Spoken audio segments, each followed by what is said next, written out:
Hey everybody, you got Marcel again. How we all doing? So for tonight, I want to discuss around a concept I've been working on for a while. An observation, you could say. I haven't sorted it all completely out, and I kind of want you guys' help on it. I know I'm on to something important, but I can't quite put in the pieces. It's a little bit like projection, but almost from a different perspective. Allow me to explain. So, have you ever noticed how women will project whatever's wrong with them or whatever problems they have with a situation on other people around them? If they're cheating on their man, they'll accuse him of cheating first. And we've all talked about that, right? If they're lying about something, they'll randomly start accusing people around them of lying. There is a psychological reason why that happens. It's the state of mind that the person, whether it be a man or a woman, is in. The state of their mind causes them to see those flaws in everything around them. Sometimes, even on a more conscious level, it can be a defense mechanism to prevent them of being accused of the very thing that they're doing or thinking about. Well, not everybody automatically falls for that. A lot of people are wise on it and can pick up on it.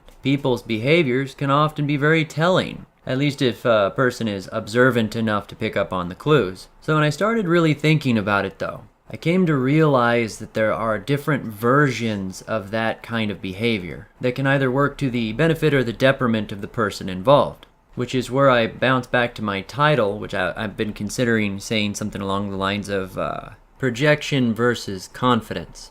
In essence, when a person is adamant about something enough or behaves as if something is true, they can often create that reality around them. When it comes to human nature, a lot of times people won't invest the energy to disagree with the reality that's being shown to them by that individual, especially if they don't have a personal interest. It feels a little bit like they're projecting it. But that projection, if it's done right, or if at least with enough conviction, can come across as reality, or as far as that person is concerned, can be their reality. Perception's reality, we've all heard that one. Take, for example, a couple in a relationship. The woman starts accusing the man of cheating, even though he's done nothing. Or for the sake of argument, maybe he has. As far as their relationship is concerned, their little bubble, their world that they're living in, that reality is true, at least as far as she's concerned. And as far as the two of them being together goes, it might as well be true regardless of what actually happened, because that's the reality that she's creating. It always really sucks when a woman puts a guy in that position, or anybody puts someone in that position where they're almost backed into a corner and they're defending their own reality. Like, let's say the other person, I don't want to gender this necessarily, though I don't really see a male using this kind of technique very often. The other person hasn't done anything wrong, and they're trying to prove that, but they've got them so wound up in defense mode that they seem guilty. They seem like they've committed the act just by the fact that they're continuously defending themselves. It got me thinking about how people can behave in certain ways around others and create that reality, the reality that they want, by the way they behave, regardless of what the truth of the situation might be. And I think I have found a way that it might apply to men, in the sense that it could be used as a tool to positively affect the outcome of a situation the man might happen to be in. There might be a specific name for this kind of fallacy or argument technique that I'm just not aware of, so correct me down below if there is one. If I have lost you, let me give you a couple of examples to tie it all together. My mother used to teach me that whenever I did something wrong, I should always confess it up front.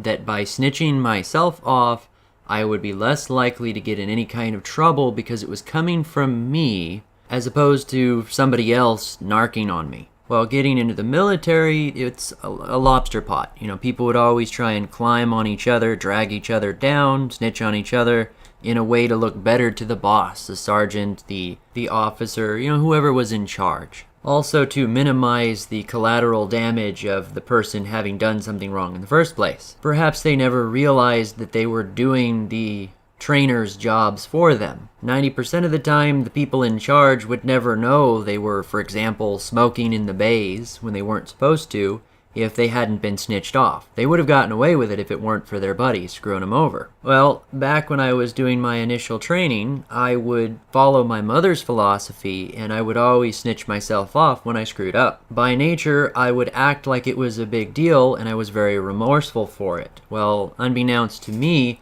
the fact that I was acting like it was a big deal made it a big deal, and they went along with that and punished me harder based upon my behavior on the action. Conversely, when I was in Iraq, there was these two guys, and I swear they could do whatever they wanted and never got in any trouble for it. None of our leadership could get to them. They couldn't punish them, they couldn't, discipline them. And these guys were a great team, and I studied their behavior for a long time, trying to figure out what their technique was. I mean, sure, they did their job, but they did so much more they weren't supposed to. Talked massive crap. They didn't take lip from nobody. After a while, I came up with the answer that when they were addressed as having done something wrong, their conviction was so nonchalant, so casual, and even at times completely adamant that they had not done anything wrong. They were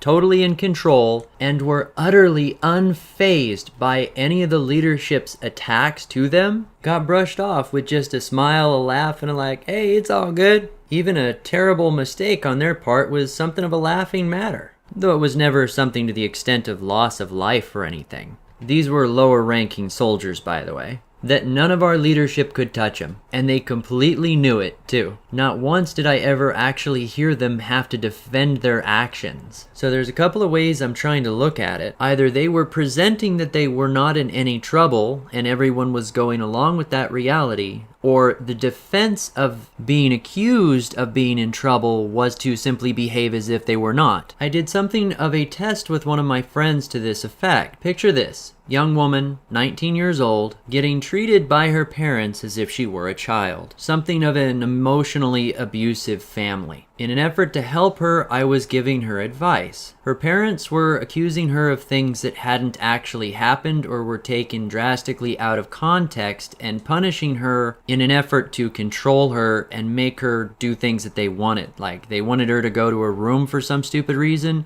They would accuse her of stuff, get in a big fight over it, and then send her to her room. Maybe it wasn't because of what she did originally, it was because of her attitude in return for being accused. So what I suggested to her was next time they start some of this nonsense was to act calm, reassured, confident, and simply say that she didn't know what they were talking about and the thing that she was being accused of never happened.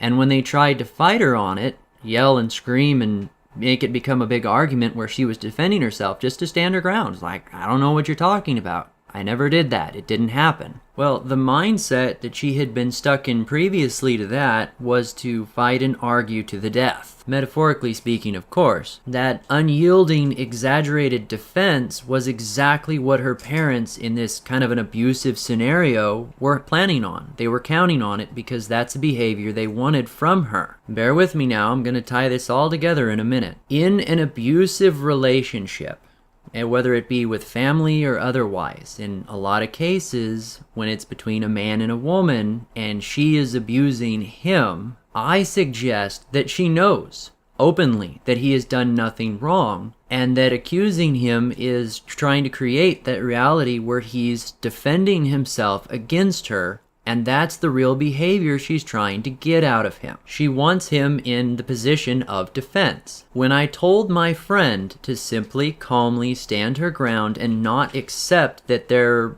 accusations were valid, not to argue against them, but rather to dismiss them as reality. Make it like it's not a big deal and just say, I never did that. Her parents were so floored by her change in behavior that they actually admitted that she had never done it, and they gave her a hug, apologized for having accused her in the first place. The normal outcome of such nonsense would have been, kicking and screaming and her getting thrown in her room. And keep in mind, this is for an adult woman. That's the kind of family she was stuck in. She was in an abusive environment. A mild one, perhaps, and primarily emotional abuse, but nonetheless. This is something almost every man can relate to. Crazy, pointless accusations, that is.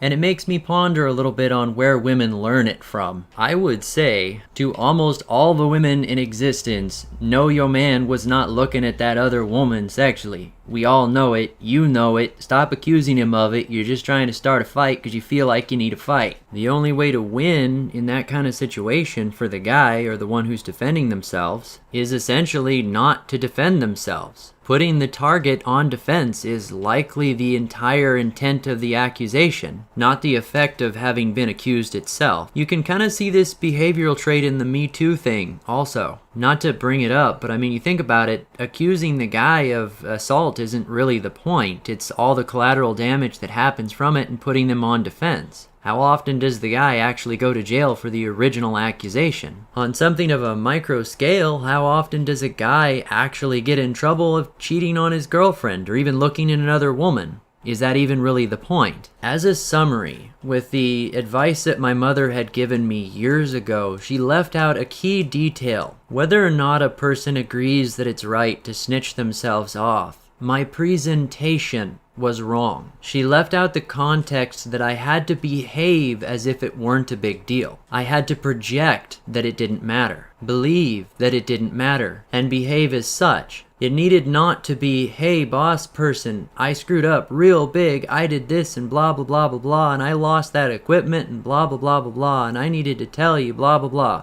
Nah, the effect would have been much better if I'd gone up and said, hey, boss guy, hell of a day. I lost this piece of equipment. Just my luck, right?